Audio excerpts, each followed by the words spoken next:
Bir marta payg'ambarimiz shunday deganlar: Allohning shunday bir ismi bor. Kim bu ismni duosida ishlatsa, duosi ijobat bo'lmay qolmaydi. Bir kuni Anas roziyallohu anhu shunday dedilar: Men payg'ambarimiz sollallohu alayhi vasallam bilan masjidda o'tirganimizda bir kishi namozni tugatdi va yana ruku qildi. Keyin esa sajda qildi.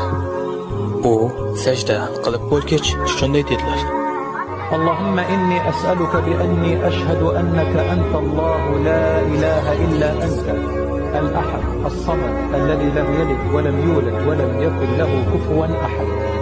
Va u Allohdan so'rashni davom etdi. Payg'ambarimiz o'girildi va u kishiga shunday dedilar: Sen Allohdan uning eng buyuk ismi bilan so'rading.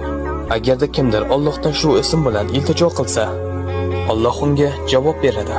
Agar kimdir shu ism bilan nimadir so'rasa, Alloh beradi. Alloh buni ikki xil yo'l bilan qiladi.